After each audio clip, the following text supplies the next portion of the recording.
abo twabanye ku wa gatanu nimugoroba Ceux qui étaient ici avec nous vendredi soir,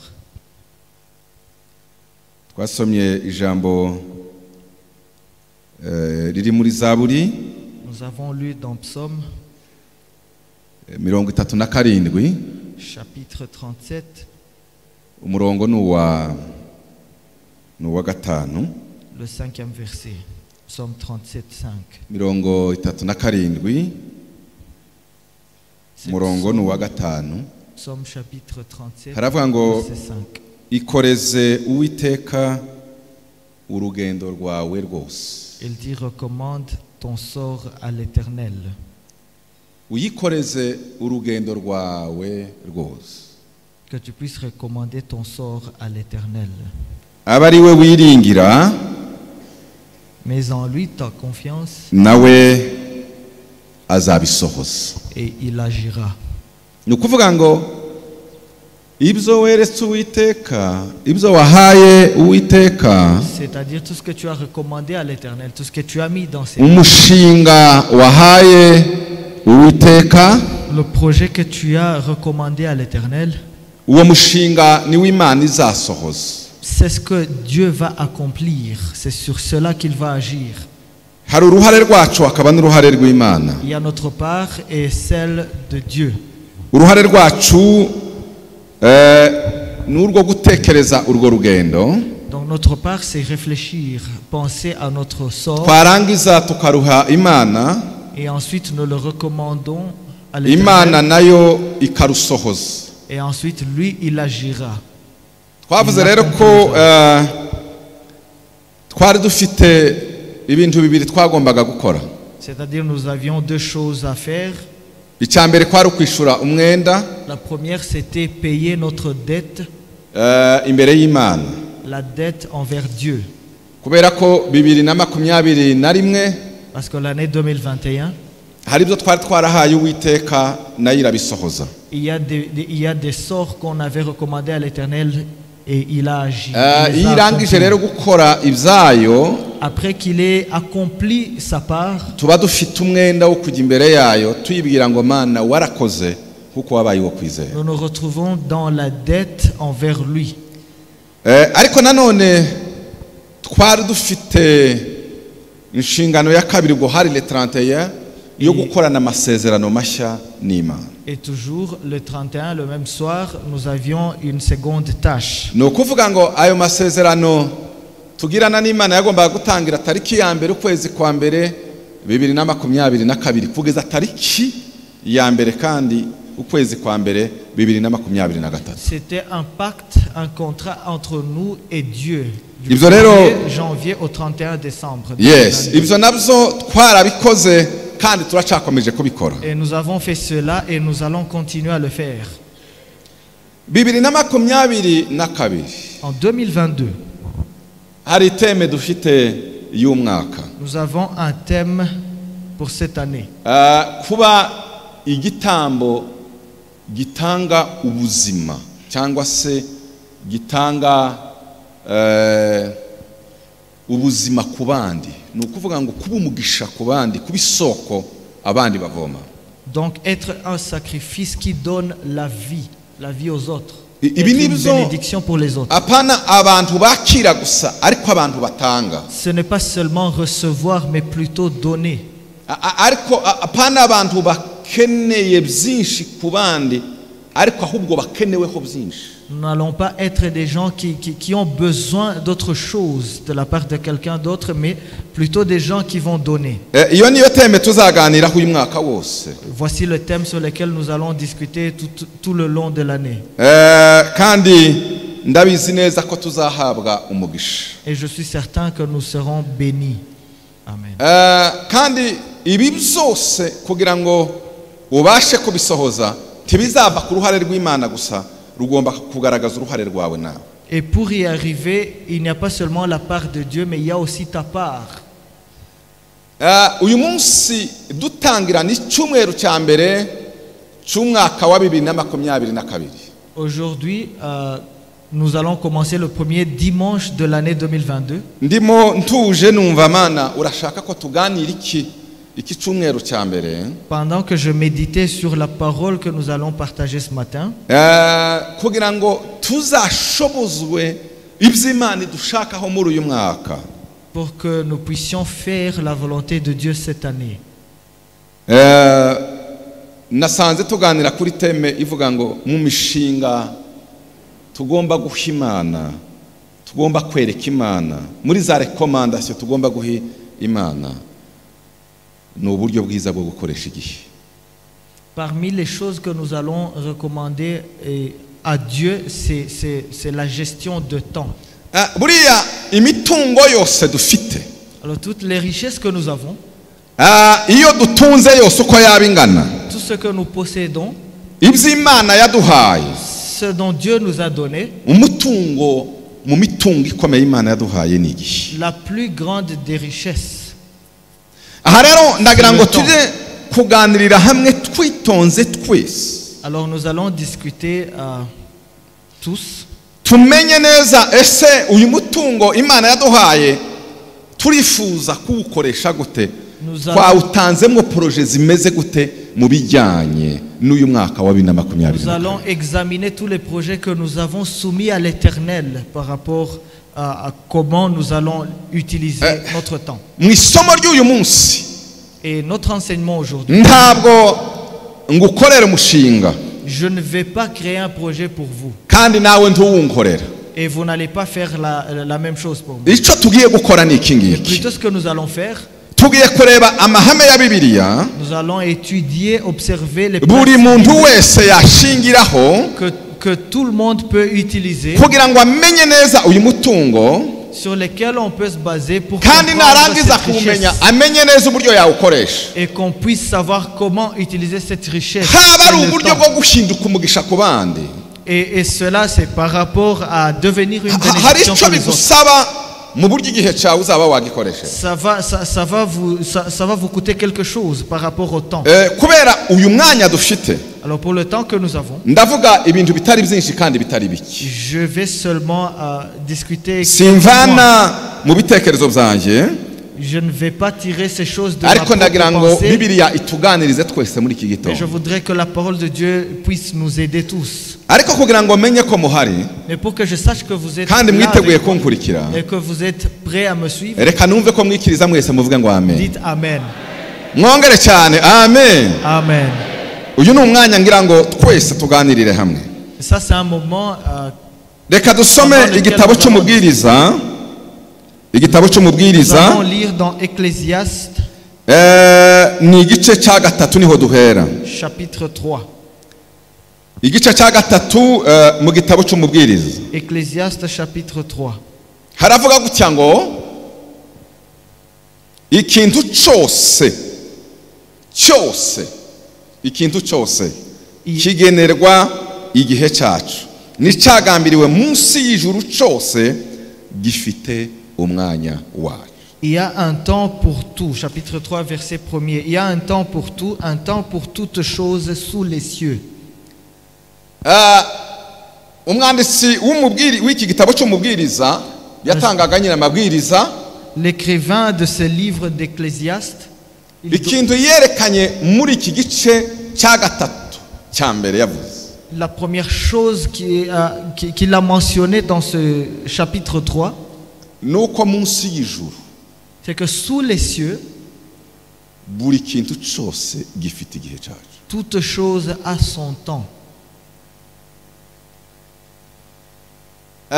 Buriya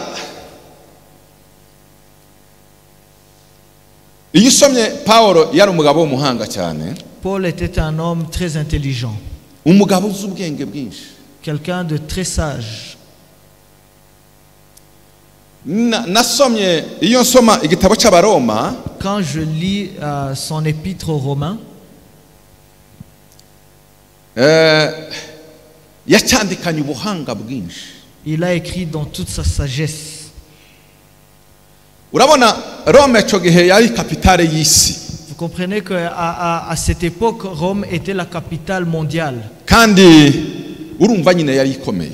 Et vous comprenez que Rome était une ville très forte. aja Très puissante. abandikira urwandiko arwandikana ayobowe n'umwuka wera ariko n'ubuhanga bwose Et bwinshi. conduit par l'esprit, il a écrit avec intelligence. Iyo usomye mu gice cya mbere ukageza no mu cya kabiri urasangamo ibintu nka bitatu yahishuriye abanyeroma. Quand vous lisez les deux premiers chapitres, il y a 2-3 choses qu'il a mentionnées aux Romains. Ariko bibiri cyane cyane nibyo yagaragaje hariya.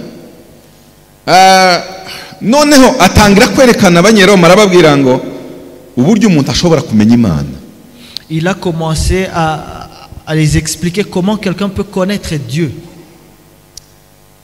Niho ngenza nkura iri jambo rivuga ngo iyi si Imana ikoresha Bibiliya eshatu kugira ngo itwigishe udafite n'uburyo uzisobanura na rimwe. Trois Bibles. Bibiliya eshatu Imana izikoresha mu kutwigisha. C'est-à-dire Dieu utilise 3 Bibles pour nous enseigner, pour nous instruire. Narabisomye numva neza ndi sûr yuko nta kintu na kimwe dushobora kuzireguza mu gihe twavuga ati iyi Bibiliya ngewe ntayo nari mfite sinari nayizi ntabwo yigeze igerana mu gihugu cyacu. Quand j'ai lu ces choses, j'ai compris, j'ai été convaincu que nous n'aurons pas d'autres justifications devant Dieu disant qu'on n'a pas lu cette Bible. Bibiliya ya mbere twatwigiramo Imana tukayimenya ni iki gitabo. La première Bible qu'on utilise pour apprendre de Dieu, c'est la Bible. Iravuga ngo kwizera kuzanwa no kumva. Parce que la parole de Dieu dit que la foi vient kandi kumva iki? Kumva ijambo ry'Imana. En écoutant la parole de Dieu. Kuko ntiwakwizera icyo utazi n'icyo utumvise. Parce qu'on ne peut pas croire ce qu'on ne connaît pas, ce qu'on n'a pas entendu. Ariko buriya hari abagaragaza gutwika Bibiliya kugira ngo ubu nico gutumirwangwa cyane iki gitabo kirarwangwa. C'est pour cela que la Bible est un livre qui est vraiment combattu et certaines personnes. Ariko Pawulo agiye kwandikira abanyeroma. Mais quand Paul a écrit aux Romains, arababwira ngo ntidufite ikintu tuzireguza na kimwe. Il a dit que nous n'aurons pas d'autre justification. Si vous n'avez pas lu cette Bible, il y a 2 autres Bibles qu'il a expliqué que Dieu utilise.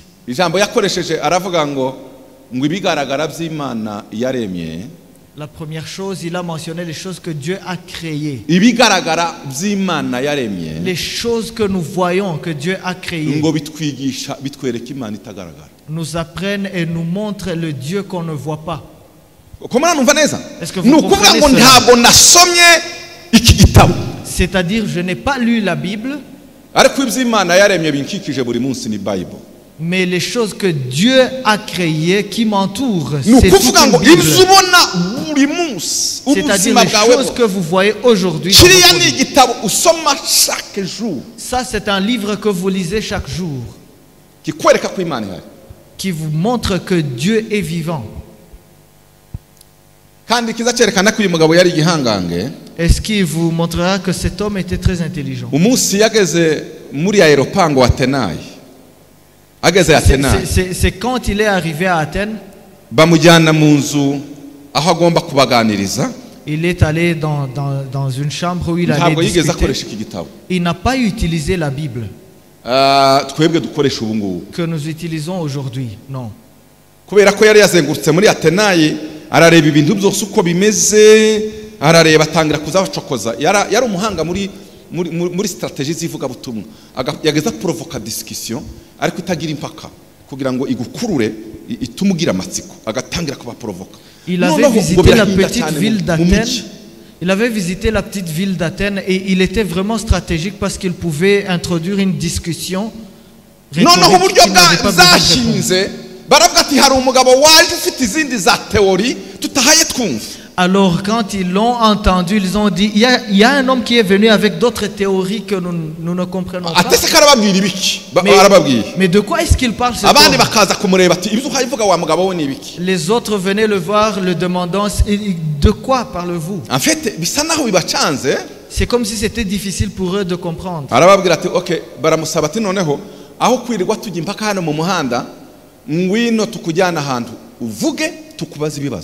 Alors ils ont conclu, ils ont dit, au lieu de discuter ici sur la route, allons quelque part où nous pourrons discuter et si tu sauras nous convaincre, ce sera mieux. C'est pour cela qu'ils ne l'ont pas emmené dans une synagogue. za conference zikomeye za découverte ibintu bishasha bije abashakashatsi bakomeye n'abanyabwenge bakomeye bakicara ugatangira kubasobanurira. C'était dans un endroit où plusieurs personnes venaient pour exposer leur théorie. Mu bintu biza bine buriya ngewe rero hari ukuntu nasoma ijambo ry'Imana namara kurisoma kanezezwa n'uburyo umwuka hayanereka ibintu noneho ngatangira kubyumva ukundi. Quelquefois, je lis la parole de Dieu et je suis tellement inspiré que je me sens que je dois crier. Et quelquefois, j'imagine certaines scènes. Mais ce sujet, cette histoire de Paul,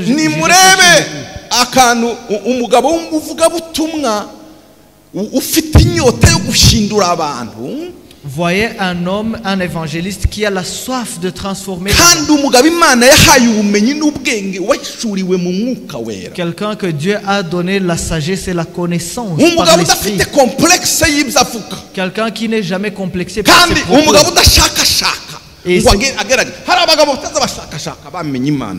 c'est quelqu'un qui avait connu Dieu, qui était stable.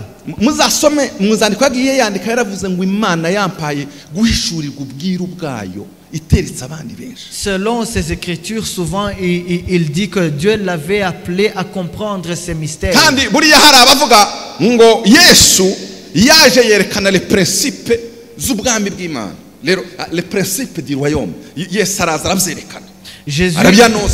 Jésus est venu annoncer les principes du royaume de Dieu.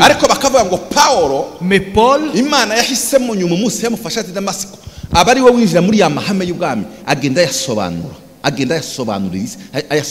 les commentateurs disent que Dieu avait appelé Paul pour expliquer et élaborer ses principes.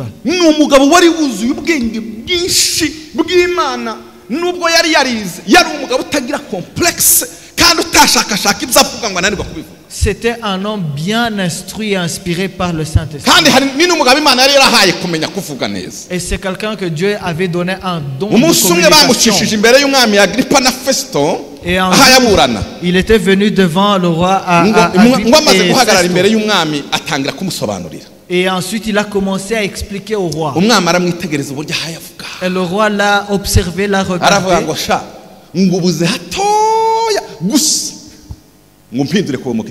Et il a dit, tu as manqué juste un tout petit peu pour me convaincre. C'était un homme qui pouvait convaincre.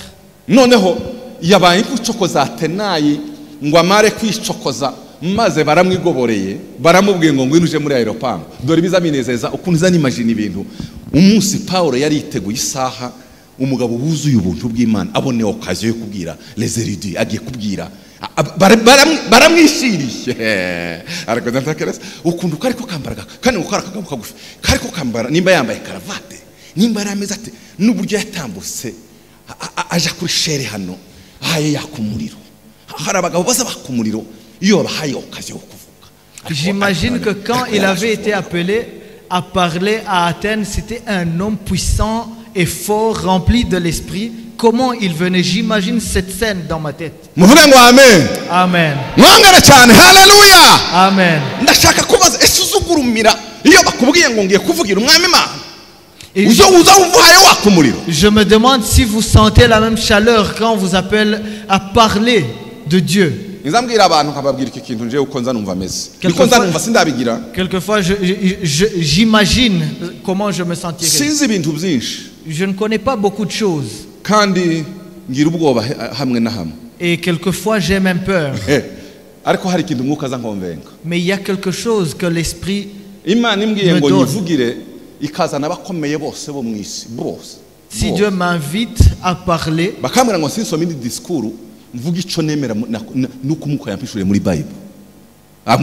et qu'on me demande de parler devant des grands hommes, de ce que je sais, je connais de la Bible.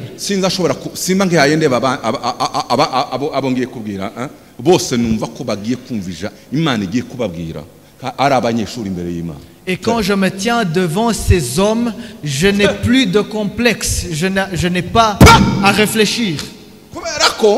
Iyi Bibiliya umwuka yampishuriye ntuza kumfatamwe amakosa ngo umbwire ngo aya naya nubwo za waje kuzana ngo parce que quand l'esprit m'inspire, tu ne vas pas trouver de faute en moi.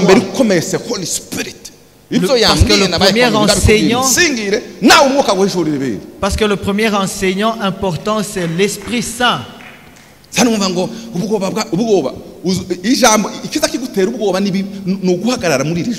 Kuko iyo uzi kubwiriza na apeti zishira nibindi ariko so kubahayugira uzubwira ngo mana eske ndi capable nditeguye kwakira ibyo nshishamo nihuza wumva ariko nduzutinya amaso yaba. Parce que la peur que nous avons normalement, ce n'est pas la peur des yeux des hommes, mais plutôt c'est la peur de comprendre, de pouvoir donner le message que Dieu vous a donné. Amaze izamona abadame bazabirata ngo ibwiza bakirata n'imyenda bakirata nuko bagira sinzo ko ngo bazabagenda kwiyo ukabona ko karagenda mu muhanda yagenda ari ubuhayo uri imbere ikisi hagombaga kurimba ugiye kuvugira umwami imbere y'abasava n'abashakashatsi agiye kubwira umwami Yesu ngira ngo Paulo yamye atamba yagiye kugenda yatambuka ati leo mutasikia mutazigia mutakamata neno toka. J'imagine que quand Paul est venu parler, il venait, il faisait ses pas dans toute sa vie. Alléluia. Amen.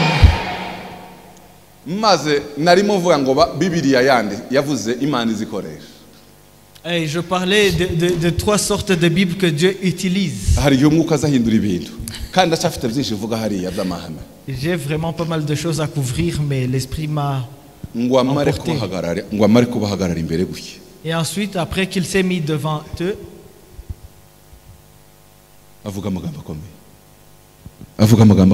il a parlé des mystères. Les choses que Élie a parlé au mont Carmel. Le ciel était ouvert. Il a prononcé 3 mots. Qu'il soit connu que tu es Dieu. C'est ce que Élie a dit. La prière qu'il a faite. Qu'il soit connu que tu es Dieu. Amen. Et qu'il soit connu que je suis ton serviteur. Et que je le fais parce que ta parole m'a conduite de le faire. Un petit discours et le ciel était ouvert. Et Paul, quand il s'est mis devant ces hommes, il a compris l'auditoire.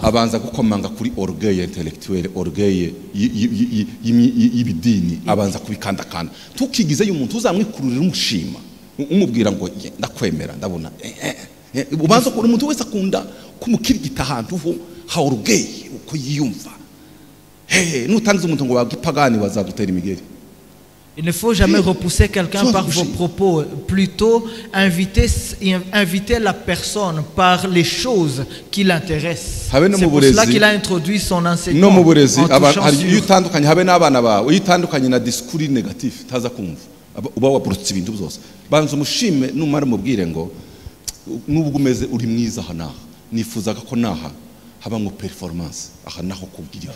C'est pour cela, même dans l'enseignement pédagogique, normalement, quand vous commencez votre enseignement par des choses négatives, normalement, la personne à laquelle vous vous adressez aura tendance de fuir. Mais plutôt, il faut toujours faire mention des choses positives. Quand vous vous adressez à votre époux ou épouse, commencez par les choses positives.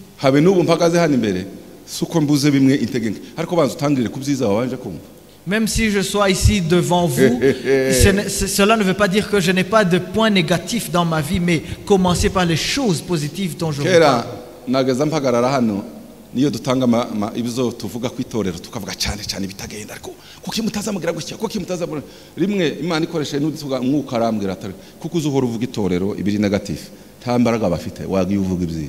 muracumva negative ihora iva mu kanwa kacu muri iyi minsi no ntikibaho twagiye tuvuga ibyo muzamushobora abakobwa bacu beza abadame beza abagabo beza abahungu beza mukuri yes mukora byiza nubwo hari ibindi bitagenda byose si byiza ariko murakora byiza yes mwihamashe kubera ko muri beza kandi muzukorera Imana Alléluia. muwe ngo haleluya Alléluia.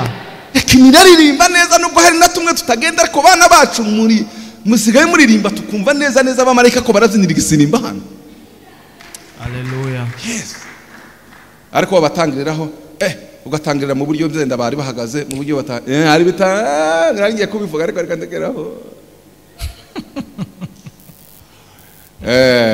Duhe Imana yacu amashi menshi cyane. Acclamons notre Seigneur. Kwari Imana y'igitangaza. Arababwira ngo mwabagabo banyetenaye nabonye ko muri abanyedini nabonye ko muzi Imana ni. Il les a parlé, il a dit les hommes, vous les hommes d'Athènes, vous êtes des hommes religieux, vous connaissez Dieu. J'ai visité votre ville et j'ai trouvé différents dieux.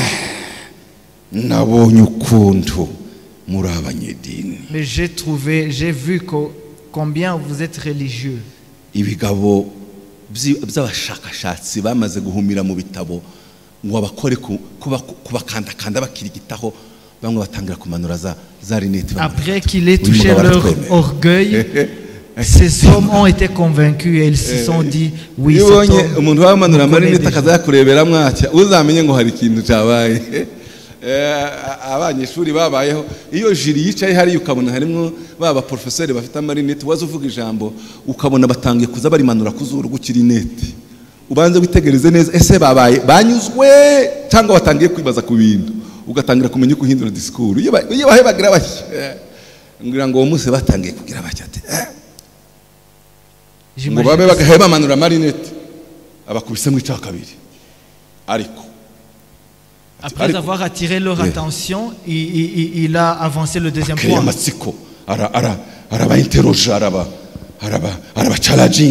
Il a commencé à les interroger, à les défier.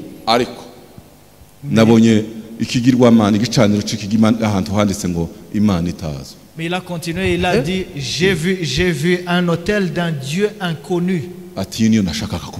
Mais c'est de ce Dieu que je voudrais vous parler. Très bien.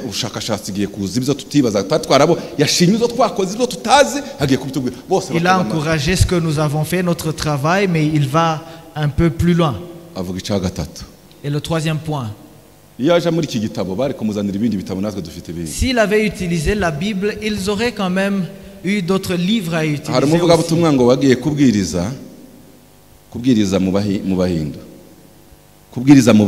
Il y a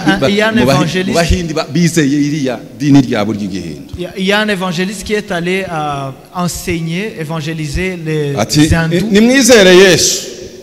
il a dit, croyez Jésus. Et ils ont dit, mais c'est qui ce Jésus? Il a dit, c'est un homme qui a fait ceci. Et qu'est-ce qui t'a dit tout ça? Et il a dit, mais voici le livre que j'utilise. Ils ont dit, amenez votre livre. Et ils ont dit, mais nous avons quelqu'un d'autre en qui nous avons mis notre foi. Mais ils ont posé la question, pourquoi est-ce que vous voulez qu'on ait confiance en votre livre et pourtant nous avons le nôtre? Et il n'a pas pu les convaincre. Il a été attristé. Il est rentré. Tu m'as appelé et je suis allé là-bas pour juste. Il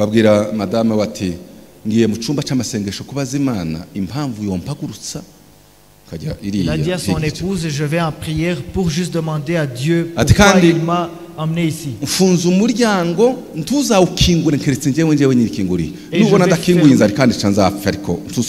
Et je vais fermer cette porte et ne l'ouvre jamais.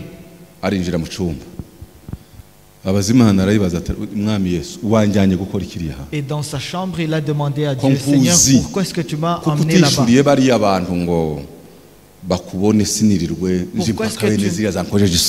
Je te connais bien, mais pourquoi est-ce que tu ne t'es pas révélé à ces hommes pour qu'ils te ngo connaissent? akivuga atya gutya apfukamye Yesu arururuka gutya Pendant qu'il disait cela, Jésus icyumba cyose est cyuzura apparu ubwiza et sa chambre était remplie de aramubwira ngo gloire. ndiho Et il a dit, je suis. ndongeye kugusaba wurira indege subireyo Je te demande de prendre ton vol et rentrer là-bas. ngo agereyo atangiye kubabwira ati wa mugabo wagarutse kandi Et quand il est arrivé, ils ont posé la question, mais tu es revenu encore? niki noneho uzanye gishasha Mais qu'est-ce que tu nous amènes de nouveau? arababwira ngo ahe nimuhumirize mwese Et il a dit, fermez vos yeux.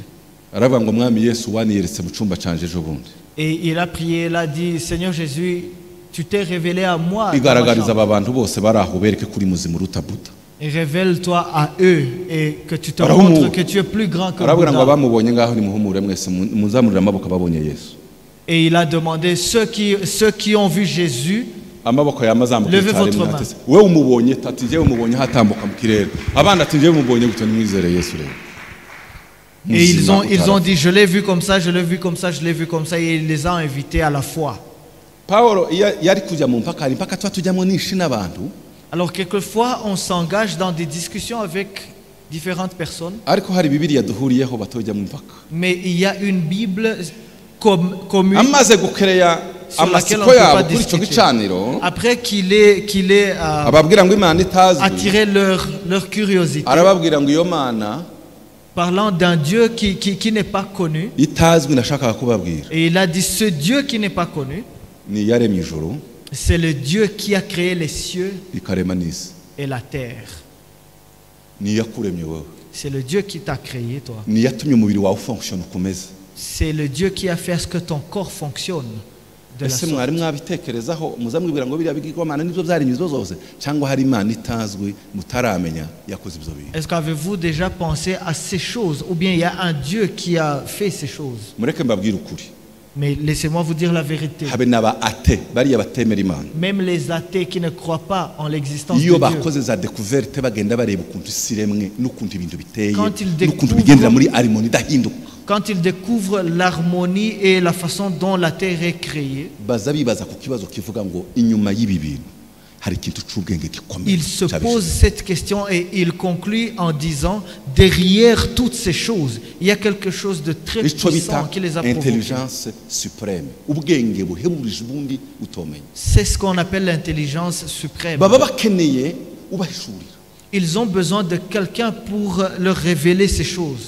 inzani ntangaza reka njye no mu baganga nk'umuntu wize medicine akaminuza Parlons des docteurs médecins. iyo Quelqu'un ureba qui- umubiri za selule zigize umubiri quand vous voyez, vous étudiez les cellules qui sont dans le corps humain, wanarangiza ukamenya uruganda rwitwa umutima et que vous n'uruganda comprenez rwitwa estoma l'usine qu'on appelle estomac ou le cœur. nigeze kubaza abantu nababaza ngo ese sinzabona ariko nigisha ngo ese uruganda rukomeye ku isi ruba hehe bamwe mwarambwira ngo ni mu Bushinwa abandi barambwira ngo ni muri Amerika abandi barambwira ngo naba ndababwira ngo mwatsinzwe J'ai zero une fois demandé aux gens où est-ce qu'on peut trouver l'industrie la plus sophistiquée. Ils ont parlé de la Chine et des industrie ya États-Unis. mbere J'ai dit non. ikomeye uruganda rwa mbere rukomeye rutangaje rubaho ku isi ni uruganda Imana yashize mu mubiri wawe Et j'ai dit, la première industrie la plus sophistiquée, c'est ton corps. tirugira pollution tiruza rwonona ikirere tiruza rusakuza Ça ne tiruza pollue rwose. pas, ça ne pollue pas, ça ne umutima utera dérange buri pas. segonde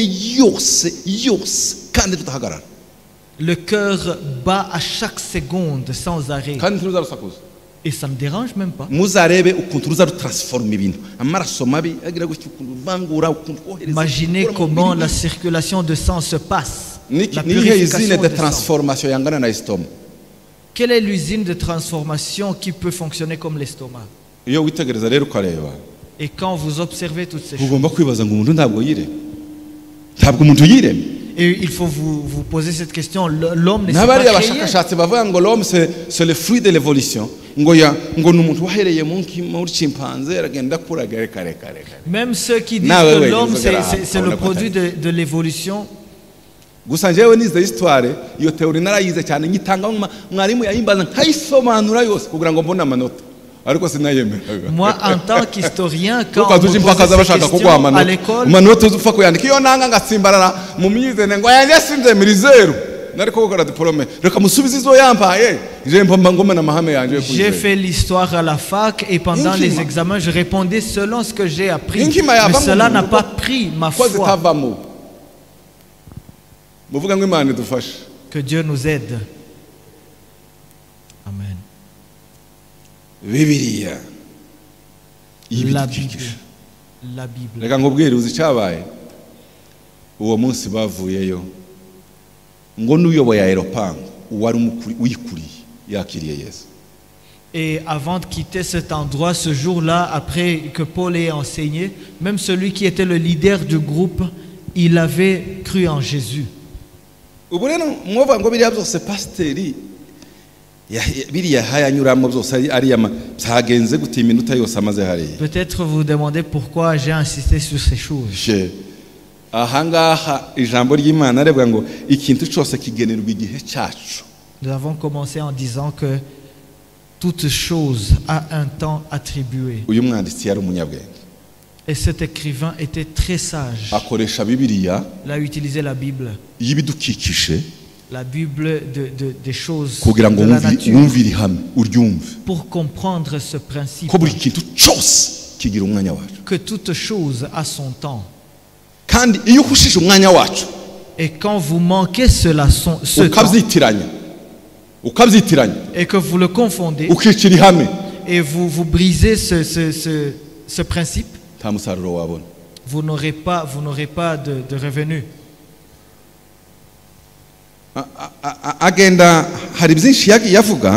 Il a parlé de plusieurs choses.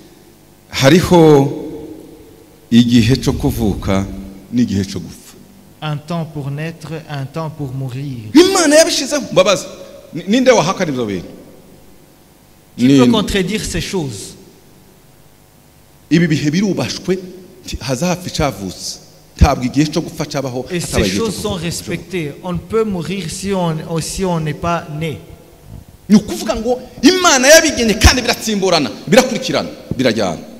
Et Dieu a arrangé ces choses comme ça.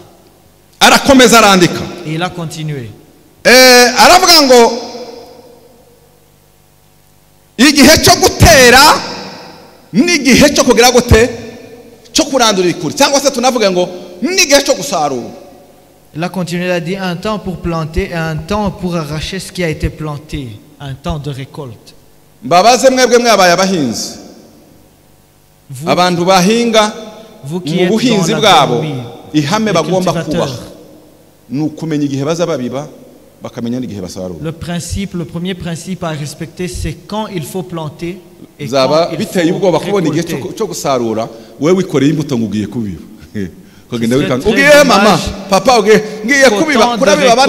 Vous allez planter, vous allez semer. Qu'est-ce que vous allez tirer de toutes ces choses? Parce que même si vous avez travaillé, mais vous n'avez pas respecté le principe. Vous n'avez pas suivi le principe.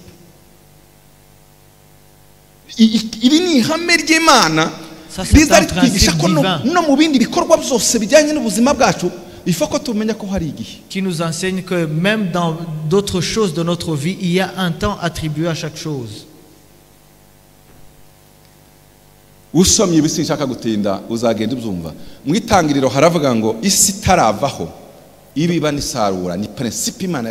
Dans Genèse, la parole de Dieu nous dit qu'il y avait un temps de silence.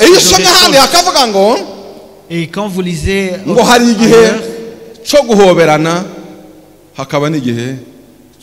il y a un temps de joie et de pleurs.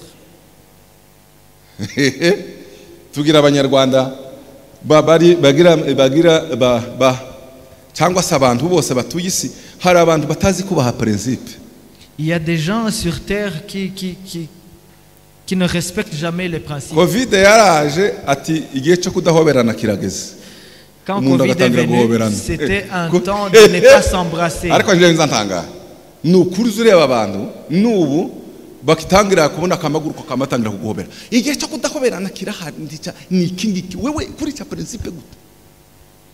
C'est un temps de ne pas s'embrasser. Suivez seulement le principe. bakakuriza pandagari ni muri stade ni uraye muri pastor yavuze ati muzagire muzitware neza mutazarara muri stade pandagari wishe principe en fait ntabwo bigeze buriza umuntu ubwo yahoberanye On vous trouve briser le principe, on vous amène au stade pour y passer la nuit. ntushobora kubihindura niko bimeze niko isi niko byagenwe Imana yari bizi ntacyayitunguye. On ne peut changer cela et c'est comme ça. Dieu n'a pas été surpris. Ibi byose ni Bibiliya idukikije igomba kukwigisha ko no mu buzima bwawe muri business zawe mu bana bawe mu rugo rwawe ugomba kumenya ko hari igihe nyacyo. Ça c'est un principe biblique et c'est toujours possible à l'appliquer dans son foyer aussi. Reka mbereke mu bijyanye n'urugo nimba tukiri kumwe mvuga ngo haleluya. Dites alléluia si on est Iyo ensemble. twigisha abashakanye Quand on enseigne les candidats au mariage mukaja muri mu nkingi yitwa communication mu buryo baganira. Et quand nous allons parler du principe de communication, urababwira ngo communication gusa si nkingi ugomba gufata ngo urayumvise ngo nuko ngo nikihame biraho hari uburyo ikorwa hari ihame ryayo. Je leur dis souvent que ce n'est pas un principe à seulement mettre dans sa tête, mais il y a une façon qu'on l'utilise. kubikora tibifate On peut l'utiliser, ça ne marche pas. Parce qu'on n'a pas suivi les principes de la communication. Imwe muri principe yigenga. L'un des principes, l'un des principes qui gère la communication, c'est savoir quand communiquer. Vous pourrez dire quelque chose. Vous pourrez dire quelque chose si vous ne tenez pas compte du temps et ça n'aura pas d'impact. Amadosya akomeye ukayabwira umugabo avuye mu kazi aricaye muri sala atangiye guhunyiza yakarasinzira kubera umuruho ugatangira kumubwira dosye zikomeye nta musaruro uzavana mu pe. Votre époux vient de son travail, il est fatigué, vous commencez à lui dire certaines choses qui sont importantes. Même chose ku mugabo nawe ubwira umugore ararushye ukamubwira kitari cyo nta musaruro warangiza ukarakara ko ndakubwira ibintu bikomeye maze ugahunyiza tuzi untega amatwi iyo nashatse kukuganiriza haragira ate ntabwo wubasha igihe. Et époux, si vous parlez à votre épouse et elle est fatiguée, vous allez vous acharner parce qu'elle est fatiguée, elle ne peut pas vous suivre. Il y a un temps de blaguer, il y a un temps de relax, il y a un temps de discuter les choses importantes. Le temps est très important. Qu'il soit glorifié. Je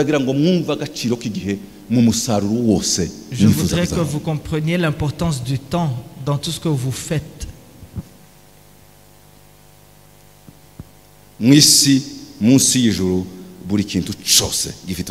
Sous les cieux, toute chose a été attribuée un temps.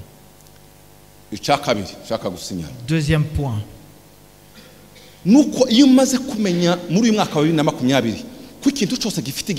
En 2022, quand vous aurez compris que toute chose a son temps, il faut prier Dieu. Parce que ça ne vient pas de vous, mais ça vient de lui. Et vous allez demander à Dieu, à son esprit,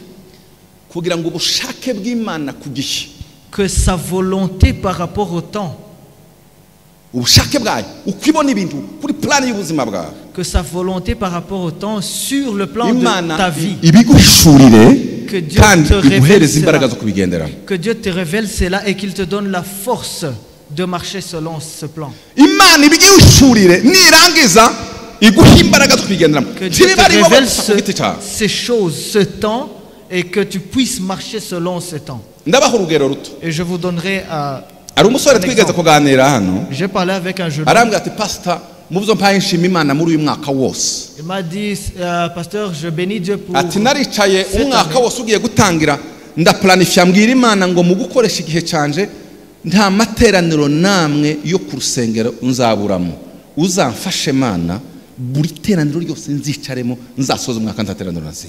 Et il a prié, il m'a dit, j'ai prié au Seigneur. En début de cette année, j'ai dit, Seigneur, que je sois présent dans tous les cultes possibles de l'année.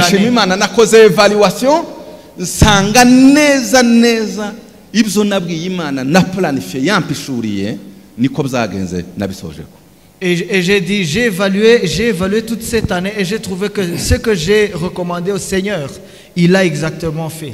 ati kandi pastor Et aussi, pasteur, ntugire ngo ni ibintu bizari binoroheye ntari mfite inzitizi zikomeye. ça n'a pas été facile, j'avais beaucoup de défis. Ndamubaza ati se kubera iki? Et je lui ai demandé pourquoi. Ati ndi umuntu ufite imirimo yansabaga kenshi kuja ahantu ho gukorera kure mu cyaro.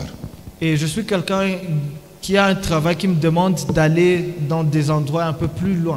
Atariko kenshi iyo habaga ari kuwa kabiri cyangwa kuwa gatanu mu mizizo dufite amateraniro. Mais souvent tous les mardis ou les vendredis. Ati Imana yageze ko uburyo bukomeye sinzi za opportunity kuntu bizageza bishoboka niyo ndi kure kaja kwisanga hari uburyo Imana ikoze ibintu byose kaja kugera hano wata. Ati sanga kubera ko nabyeretse Imana niyo yabinshoboje. Dieu s'arrangeait pour que je sois ici, peu importe où j'étais.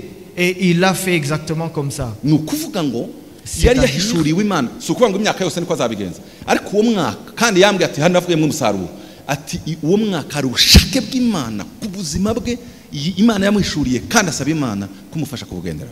Et ce qu'il m'a dit, c'est qu'il avait eu cette révélation sur le plan de Dieu sur sa vie et il a demandé à Dieu de l'aider pour accomplir cela. Menya ubushake bw'Imana kandi ubuhishurirwa na Holy Spirit. Connaître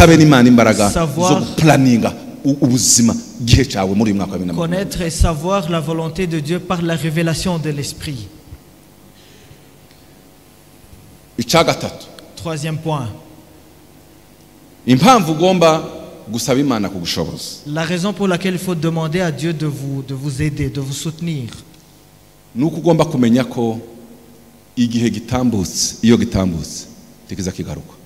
C'est qu'il faudra savoir que le temps passé, ça ne peut pas être récupéré. Ça ne peut pas être restauré. On peut tomber en faillite aujourd'hui. Et demain, on peut gagner plus, même le double. Mais quand le temps est passé, on ne peut jamais récupérer ça. Il est difficile de le récupérer. Amen. Amen. Muvuge ngo amen. Amen. Ihame rya gatatu biragoye kurekipera igihe cyagiye. Troisième principe, il est tellement difficile de récupérer, de restaurer son temps perdu. Esubu kugira ngo nje kuri iyo principe turacyari kumwe muvuge ngo amen. Est-ce qu'on est toujours ensemble pour que je continue? Mushobora kuvuga atari ko pastor nawe uzukabse. Vous pouvez penser que j'exagère peut-être. Iyo usomye mu mubwiriza mufate igitabo cyo mubwiriza dusome mwumve. Dans Ecclésiaste encore. Igice cya 12 murebe ko ndabisobanura kanya gato. Murebe ko biba bikomeye cyane. Je vais seulement expliquer. Haravuga ngo uje wibuka umuremyi wawe mu minsi y'ubusore bwawe iminsi mibi itaraza n'imyaka itaragera ubwo uzaba uvuga uti sinejejwe nabyo. Il dit chapitre 12 verset 1er, mais souviens-toi de ton créateur pendant les jours de ta jeunesse. Ngo izuba n'umucyo bitarazima n'ibindi avant que s'obscurcisse le soleil et la lumière. Muvuga ngo haleluya. Alléluia. Mwongere cyane haleluya. Dites alléluia. Reka mbereke igihe iyo gitambutse kiba gitambutse. Quand le temps passe, il est parti. Inza mbona abantu bashima kuri bonane haleluya turangije umwaka mbona sifiwe. Je vois souvent les gens rendre grâce à Dieu le jour de la bonne année. Abandi bagafeta za anniversaire cyane. Et d'autres personnes fêtent leur anniversaire. Nigiye batayi gukoreye induru zikaba abana bakatongana n'abavyeyi ibintu bigakomera anniversaire. Et quand on ne célèbre pas son anniversaire, c'est déjà un problème. Oui, c'est bien. Bwana sifiwe. Que Dieu soit glorifié. Muza mureba cyane cyane ibyo mwakoresheje uwo mwaka kuruta ko mu uwo mwaka wumvishe ngura urangije. Mais souvent observez les choses que vous avez faites pendant cette année. Au lieu de célébrer que vous l'avez accompli. Voyez comment le temps passé n'est jamais récupéré. Si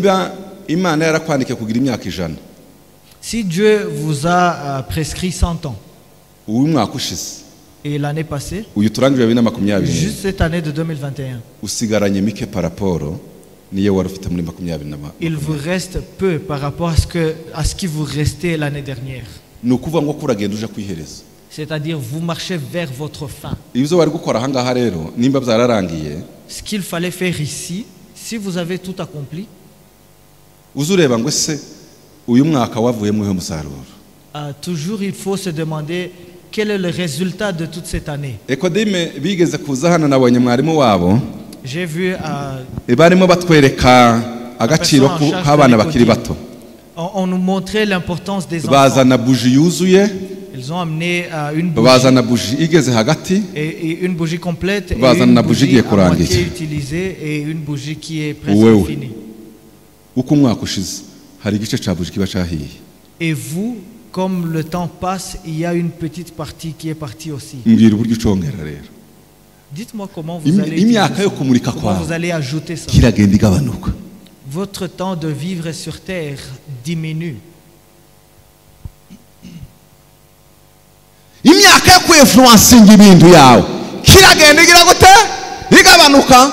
Votre temps d'influencer certaines choses, ça diminue, ça ne s'ajoute pas. Ntukemere ko Satani rero uwo mwaka wandikaho igihombo. Alors ne permettez pas que Satan inscrive une perte sur ce temps. Permettez-moi de parler de ces choses dans des termes spirituels. Iminsi wateranye ku rusengero. Les cultes que vous mu bihumbi 2021 ababikoze byaranditswe mu ijuru. Ko muranumva neza abatarabikoze ntabwo byanditswe. Izo uzakora uyu mwaka bizandikwa kuri 2022.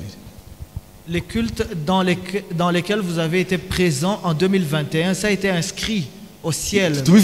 Mais on ne peut pas dépasser les chiffres que vous avez été présent. Et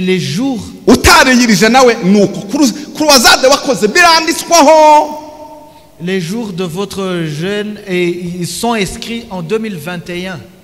Et chaque année est marquée par ces différents points.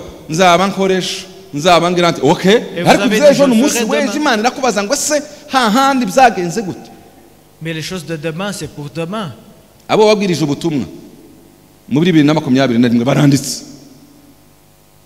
Ceux auxquels vous avez évangélisé, ils sont inscrits en 2021. Souvent, je vous donne un exemple. Il y a un jeune homme qui était un grand évangéliste ici. Un jour, il m'a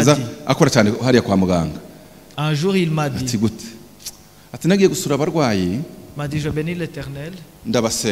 Et souvent, je vais visiter les malades et je prie. Et l'un m'a dit, comme tu as prié pour moi, cher enfant, est-ce que tu peux m'emmener une Bible demain? Je suis allé chercher la Bible et ils ont discuté. Et il a reçu Jésus. Il lui a laissé la Bible. Il est parti. Et le lendemain, il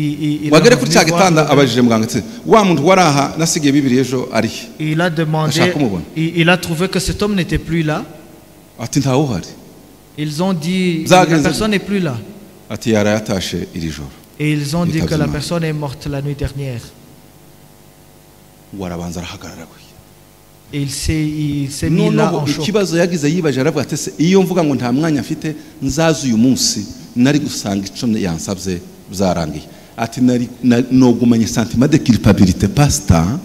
sinzi uko nobaye nibuka ishusho y'uwo muntu atari ko kubera nashimeye Imana nzamura amaboko nabango mana warakoze ko cyari gikwiriye muri iyo saha cyakoze. Et je me suis demandé, à cet instant même, je me suis demandé, s'il m'avait demandé cette Bible et je suis parti sans revenir, qu'est-ce qui allait se passer? J'allais me culpabiliser. Ikibazo ubu nuko tutagira amaso y'umwuka ngo urebe ibintu byapfuye kubera ko twarangaye twari kuba twarakijije ariko Imana yo kuko ifite ishusho yose irabizi. Alors, le fait que nous n'avons pas les yeux spirituels pour voir les choses que nous avons manquées, mais Dieu qui sait toutes choses. si tu avais rencontré tel ou tel, cette personne aurait été sauvée. C'est pour cela qu'il faut prier et demander à Dieu, là où tu penses que je peux faire quelque chose, montre-moi cet endroit que je puisse le faire. Amen. Amen.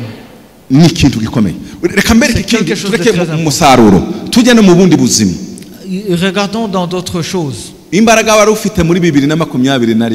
La force que vous aviez en 2021. Zigenda zirangira umunsi isegonda umunota umunsi chaque minute, à chaque seconde. Kandi ntuzumenye ko hausaza uzugenda ubyiyumvamo kandi gusaza ntikuza kumvikana tuzo kumva uzuja kwitera hejuru gusa ninde muntu uzumenye igihe yameze iminkanyari ninde uzubimenye hari gihe uzawireba muri net gusukabona ati ninde uzumenya igihe imvi zaje qui sait quand ils ont des rides sur leur visage. Personne ne le sait. Mais vous vous retrouvez avec des rides ou bien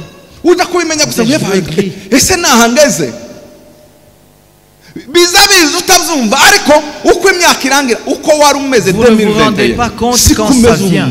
Mais tel que vous étiez l'année dernière, vous n'êtes plus la même personne aujourd'hui. Il y a quelque chose qui a changé. Nicyo gituma mubona iyo twatuzina abasore hano baye basimbuka bagasore nabandi bije kwizangira gutya mwabonye amano yavuye hasi ntabwo yavuye hasi inzangira gutya ariko bakabona ko nanje mpangira gute ariko ubu nobwira ngo niterere ngeri ryase bizangora pe. C'est pour cela pendant les chants, quand les jeunes dansent et ils sautent, moi je ne peux pas, je ne bouge pas trop. Ariko mu bantu bageza basimbuka kandi babyinya mbabwiza ukuri mu bantu babyinya giserimba nanje mbabamo. Mais pour vous dire vrai, je suis parmi les gens qui ont vraiment dansé. Hari umunsi umwe twagiye mu giterane mu bibiri na muri 90 na nka 90 na kangahe gutya. Abantu baba benshi twicara ku musozi dans les années 90. Amaze barabyina mbona bamwe nanicaye buriya ibihe biza bigenda bihindura maze numva kumwuka hinda muri nge arahinda numva ko zifata imbaraga. Et j'ai senti la présence forte de l'esprit en moi. Umukaranereka ngo nguruke ndaguruka neza igihe ngiye kuva nariko mbona twari mu ibiti bidukikije nama mbibona ko byose byamanutse biri hasi mbona ko ndi hejuru numva ko ngiye kubitambukaho guhya kubinyura hejuru. Le Saint-Esprit m'a montré que j'allais voler et j'ai fait la chose. Et j'ai vu tous les arbres qui étaient en dessous de moi. Umunyamwuka burya azayubaha cyane nubona umuntu ukaravuga mu ndibe bamukubita hakananirana izo sindimi umunyamwuka uzumukoraho gutya akamatuza uzahubaha mugenzi wanje abona ko ibintu bizakomeye ankoraho gutya niko kora gutya ngo ankoreho kera nazamutse ndicara ndatuza ngaruka mu mubiri nyine mbamvuye muri wa mwuka warunjanye ngubu siga nicara nkareba abana baye babyina bacu nkareba ndapfa kugira gutya nuko ngize gutya natangiye kumva hano mu mavi ngo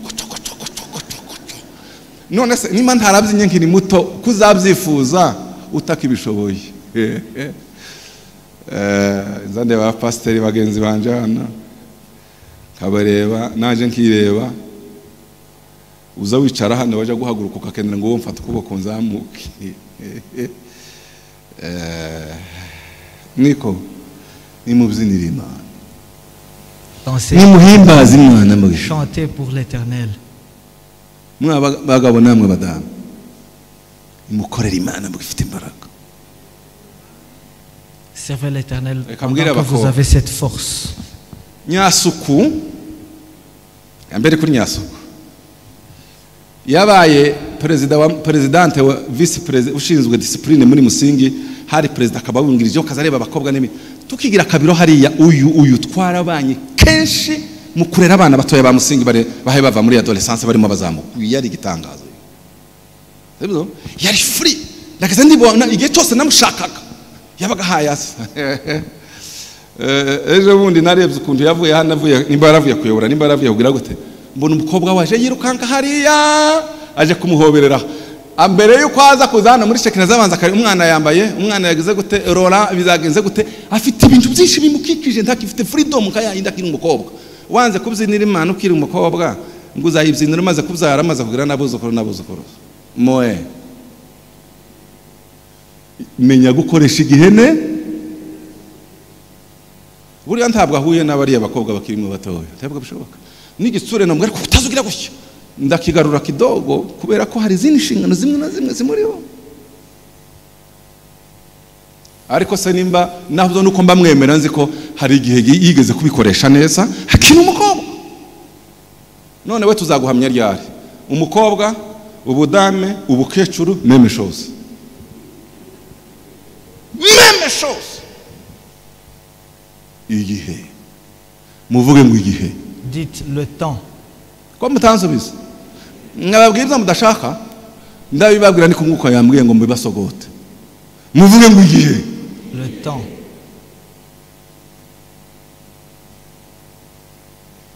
Ukunu kuri kw'Imana kuhaye nimba ushaka kurekipera nibura bike ibindi niba byaratambutse ariko rekipera ibije.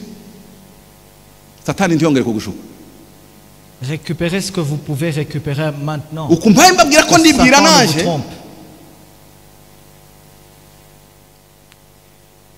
Igihe kirakomeye.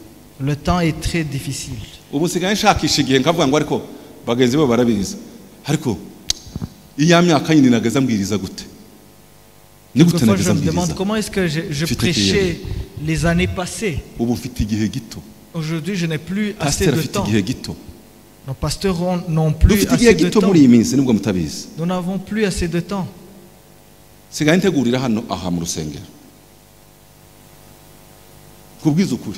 Gusinza senga mbabwize sinza ko ikintu umwuka agomba kumaza ko iyo ngize Imana gusa umwuka kampa verse akambwira ngo pa nzabwe ngo haleluya.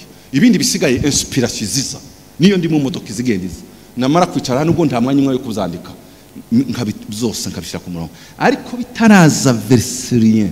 Ariko kera nabaga mfite icumweru cyose n'igihe ngize ariko ubu ngubu sibyo.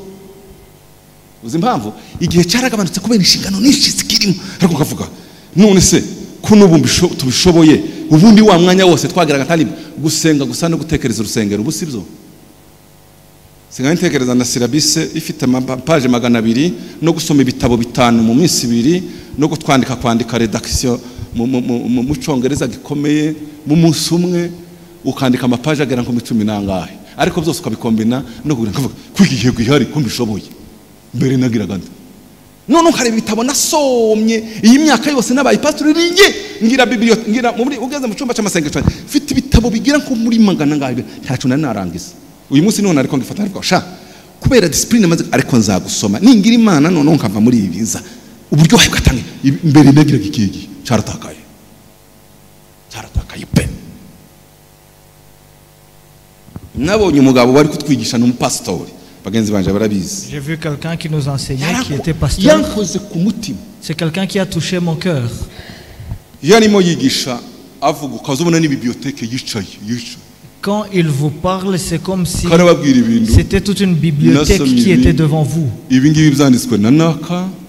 Ibingibi twahuye n'uyu twigeze kugira n'uyu avuga ukabona ratambutse karakwigishagiye gusana muri bibliothèque kazanye igitabo ikingiki naragisomye iki kiravuga gucya kama gisamarize ngo gifite imbere kira insista kuri kintu yasomye ariko uyu mugabo ibitabo byose be mu mutwe we gutewe akabo bubwenge we yakoye ko twafushije ubusa umwanya we. Uzi gusinzira amasaha 15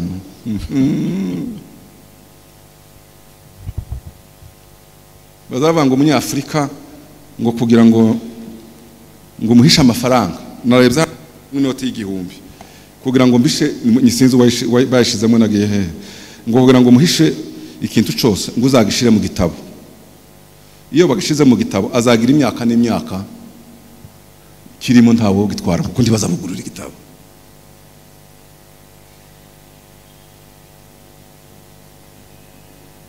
Duhindura ibintu to managing time. Essayons de changer les choses et gérons notre temps proprement. Biriya wibwira ngo ndi busy nukuri wabipanze neza wabikorwa kora n'ibindi. Est-ce que quand vous dites que vous êtes vraiment occupé, si vous avez un bon planning, vous pourrez faire plus? Comment on va neza? Muvuga ngo amen. Amen. Reka mwebwe mbarekeraho ndashoje. Naryohewe sinamenya aho ibintu bigeze. mbaheze umurongo wa nyuma muje gusoma kugira ngo mumedite neza. Je vous donne le dernier verset que vous allez lire pour votre méditation. Niba mwabaye nk'abakurikira muvuge ngo amen. Dites amen si vous avez suivi. Muzamuntera uruhuha. Hari ukuntu mundeba gucya mpaye nigisha sinzi n'abagenzi banje bariko muzamubareba. Kavuga ngo iyo auditoire ikirakurikira. None umwagize n'ibyago mushira agapfukamunwa ntawe ukimenya wanezerewe n'utanezerewe muzamudufasha mwo kagira Imana. Ni muzamura amaboko ndebe ko nibura hari wari goyewe. Ariko iyo usomye muri Luka 19:41 kugeza 44. Quand vous lisez dans Luc 19:41-44. Luc 19:41-44. Uyu mutungo twavuze urakomeye cyane. Cet héritage dont nous avons parlé, c'est très important, cette richesse. Yesu yarize kangahe? Combien de fois Jésus a pleuré? Aho mwagiye musoma nimureke kumbwira umubare. Aho mwagiye musoma mukabona Yesu arira ni he na he? Muzamusoma Bibiliya. Où est-ce que vous avez lu que Jésus a pleuré?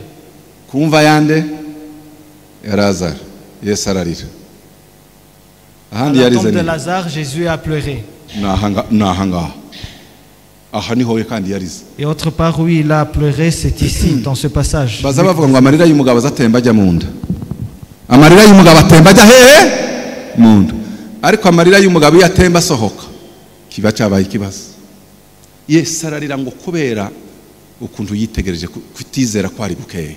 Jésus a pleuré en voyant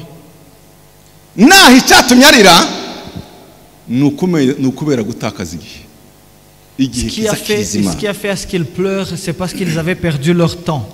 Quand il a regardé Jérusalem, il a pleuré parce qu'ils n'avaient pas compris le temps de leur visite. C'est comme ça que c'est écrit.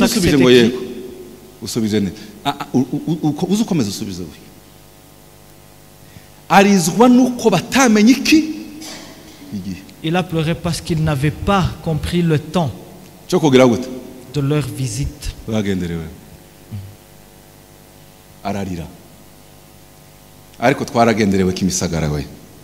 Nous avons été visités ici à Kimisagara, pour dire vrai.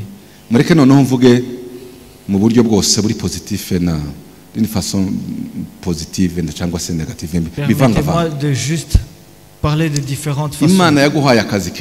Dieu vous a donné un bon boulot. Dieu vous a donné de l'argent. Dieu vous a donné une voiture. Dieu vous a donné un pays. Un pays avec des infrastructures. Dieu vous a donné un pays qui est sécurisé.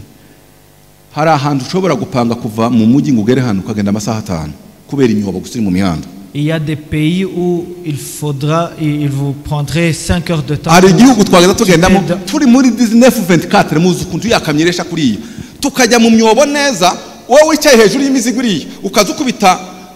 ikirenge ku gikuta cy'umuhanda gutyo yaritse hasi ukazukubita ko nimwe ngo iyo modoka yogendamwe amasaha angana gutaha kugira ngo muzave mvuze naho hano uzunyerera mu minuta nigeze kuva kimirongo umunsi umwe ngene minute 15 hataraza ibi bigize nari mubwira umwana nakerere sinzi kiba cyari nakererewe sinzi hano ngomba kuba isaha mu kanya gato ndavuga ngo ariko nokore dufite igihugu noneho warangiza ibyo byose Imana yaguhaye hakabimo usibamo kandi ufite possibilité kubigaramo.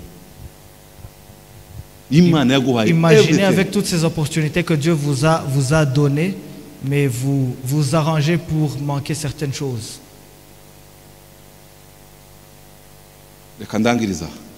Permettez-moi de clôturer. Ce qui a poussé Jésus à pleurer. Israël avait été visité dans cette période. Mais ils ont refusé de prendre avantage. Mais voyez comment le temps passé n'est plus récupéré. Même à présent, ils attendent le Messie. Ils vous diront toujours qu'ils attendent le Messie. La chance qu'ils ont perdue l'autre fois. Kandi tubarakalendere yacu guhera kuvuka kwa Yesu baramwanga baratategereje ibihumbi na 20 na rimwe mu byo bari barafashe muri ico gihe baracyategereje kugeza n'ubu kuko batakaje aya mahirwe. Ils ont perdu cette chance parce que notre calendrier nous comptons à partir de la naissance de Jésus. Ça fait plus de 2022 ans qu'ils attendent le Messie. Ngo bamisinga igihe ngo bagitakaza Yesu agarukira abanyamahanga. Mais parce qu'ils ont perdu leur temps, ils n'ont pas compris cela, Jésus s'est tourné vers les gentils. Imyaka 2000 nako muvana bige hari amahirwe uzutakaza kugira ngo uzongere kuyarekipera kuko utamenye igihe ukasigara uzicuza ngo ayiwe iyo nzo kuba narabimenye cyagi. Quelquefois vous perdez une opportunité et vous le regrettez plus tard. Uzakora cyane kugira ngo ubigereho.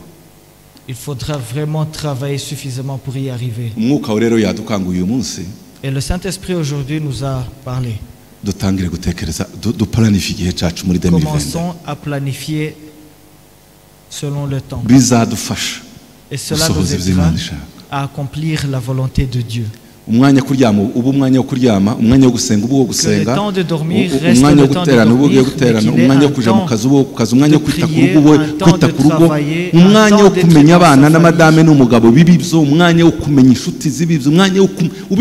d'être qu'il y ait un temps pour toutes choses. Et vous le montrerez à Dieu. Que Dieu vous bénisse. Au nom de Jésus.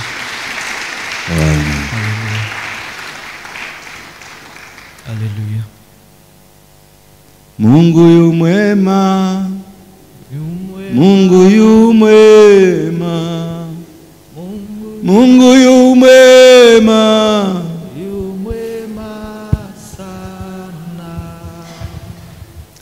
ubushize tuganira na Shekina narababwiye ngo la fois dernière quand on a parlé avec Shekina nibatekereza bazabatsimbura qu'il commence à penser ceux qui vont les remplacer. Sinabibabwiya koko uzuririmba kuriya muri iyi myaka ntabwo azakomeza kuririmba kuriya uko yanaririmbye mbere byena n'ibindi nyasuku siko akiririmba bya Mungu siko akiririmba nsigaye mbaza bya Mungu se kutagiza ati pastor mba nasaraye wasaraye imyaka sha kamumva haraho uzukora natwe ubu ngubu uko tubashumze kuva ejo bundi narimo ntekereza inyigisho narimo somaha inyigisho natanze muri 2008 ese tugeze muri 2020 yapaye kuzi ko ntinze kimisagara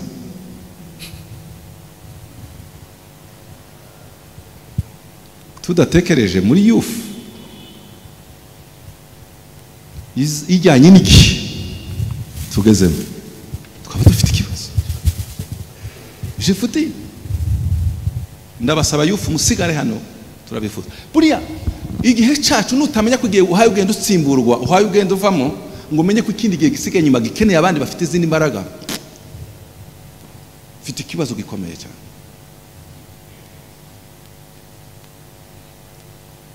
Jean haleluya ariko barikiwa nongeye kuko tariki ya mbere santi Imana iguhumugisha zere ya Jean mwivuga butumwa ndimo yishobora bagada dukora formation yigeze gukora amasirabise yagaza sohora wakoresheje igihema wongere wibuke kandebe ninde wundi mpama Levi haleluya Ferdinand asifiwe sinkibona uhinda cyane hano na mikoro hano kurya wageze usenga kera bagwa sinzi kuntu wageze ugenda mana yanje ari kuntu wageze unavuga neza nka ruko kagende n'ujene kandebe wundi hari ukabambwiye ngo pasteri buto yamba sha uribuka zabitana mu hariya kumbuka igihe kimukareke ko ibintu biguherana igihe ngo gipfe. Isaac mzee yo Imana ibagirire neza zandeba umurava na madame buri gitondo service ya mbere abara bura tutumenya n'abantu bahora ha punctuel tubatore Charles na madame aseviwe yashaka moto no waka 2022 ivuga butumwa rw'umuriro ntiwarikoze ugifite na byinshi noneho ubu ngubu ho bazamenya u Rwanda runyeganyize ruhinda umunyigi runyeganyige kabisa waimbaje Mandela asifiwe sha moto nagiye mvuga bakera cyane wewe twageza duhurira za Kayonza n'ahandi ariko Imana yakuzanye hano reka noneho mu bashasha bahari mbonye bahagurukanye power Imana bagirire neza duhe Imana amashimeje cyane